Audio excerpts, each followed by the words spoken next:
have a feeling this is going to be the last fire of the season.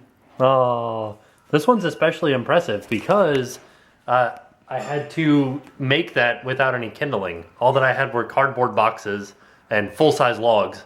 So that's it's kind of impressive if you ask me. I'm impressed with myself.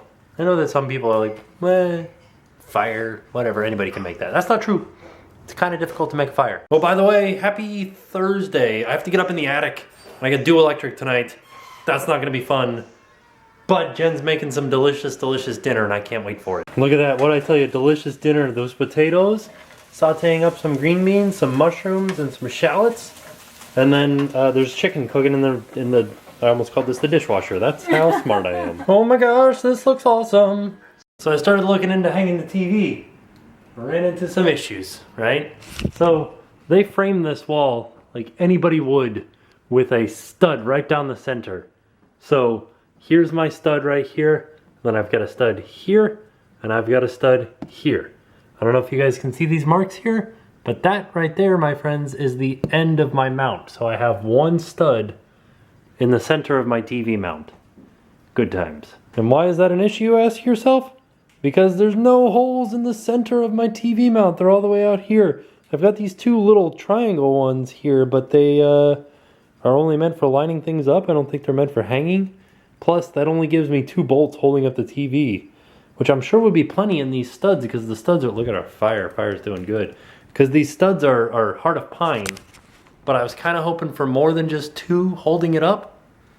I don't know, I might have to end up just doing 2 holding it up. So while Tim's upstairs working on the electric, because we have our inspection coming up fairly soon, so he's up there, I'm gonna clean up the kitchen because I made a humongous mess making that dinner, which is probably why I don't make dinners like that very often, because I don't like to clean them up. So I know I didn't film very much today, and I'm really sorry about that. I spent most of my day getting the dinners ready for the rest of the week. I marinated like 5 pounds of chicken down here, and I made this really awesome marinade with our Nando's stuff, which I'm very excited about. And then also I deboned the, I don't think we ever showed you guys, it's this rotisserie chicken right here. I deboned it so I can make some soup because I thought it was going to be cold, and now it's not going to be cold, but I'm going to make soup anyway. So that's kind of what I spent most of the day doing, was that and making the sides and stuff for dinner. But I wanted to show you guys, I think our bread maker broke because that was the other thing I was doing too. I was making bread, and this bread turned out so weird, and it stopped like doing the spinny thing inside of the bread maker, so kind of bummed about that. But isn't that weird bread? Weird. I cut the bread up and it's really spongy, like a cake. It's like cake bread. It didn't mix up enough. The little spinny thing stopped spinning, so I had to mix it by hand, and then this is kind of like I wish you could feel it. It's really spongy. I'm sure it's going to be delicious. It's just weird. Weird bread. Never would have thought it'd be so hot in the attic on a cold day. Oh, I was worried it was going to be cold for you. Oh my god, I'm sweating like crazy. Oh no. It's ridiculous up there. I'm sorry. Mostly because like I'm 12 inches from the front wall, and the pitch is like this. So I'm trying to get the drill down into a space that's this tall, and myself into that same space. So it's hard. Oh no. And I have this 54-inch long drill bit, and so I'm laying down, right? Pretend I'm laying down. I have one hand up into the corner of the house, holding the drill bit here, while I have the other hand 54 inches is wrapping around here where I have the drill, and it's a spring-loaded drill bit.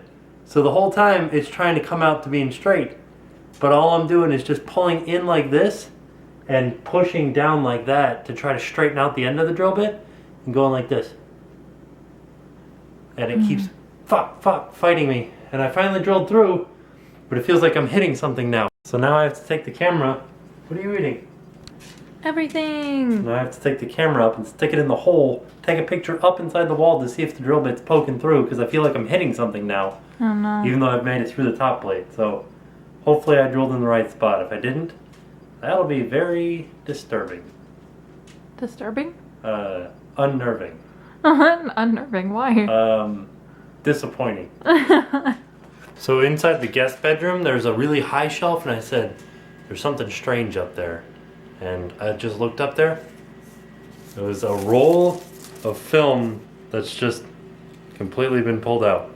What is it? I don't know, I feel like somebody worked for the CIA and they're like, we must destroy this film. And then leave it in the house? And then leave it in the house.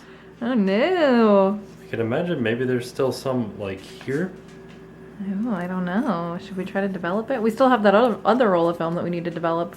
Oh yeah, we're bad at developing. Do you guys remember that film from like, I mean, probably 6 or 8 months ago? Tim's parents found a roll of film with like an old camera and we told them we were going to develop it and we never did.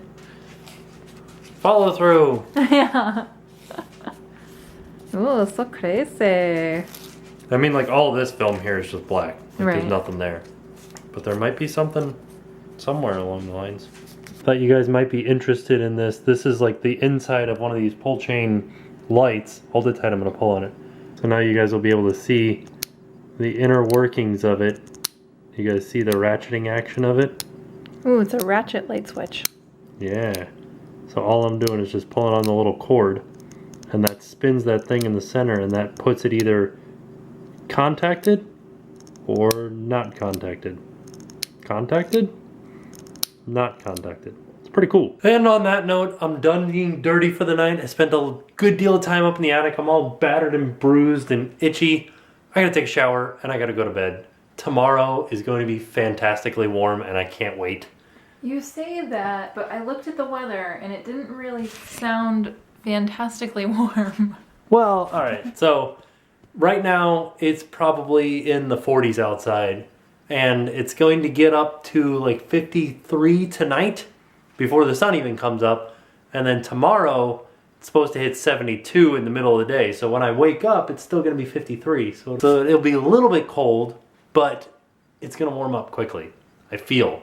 Saturday is going to be in the 80s. Yeah. And so on that note, You're like a true meteorologist. You're like, I think it's going to be warm. I feel like it's going to be warm on Friday. That's like that's the way that I feel. I'm going to bed. I'll see you guys tomorrow. And now it's time to pay the price.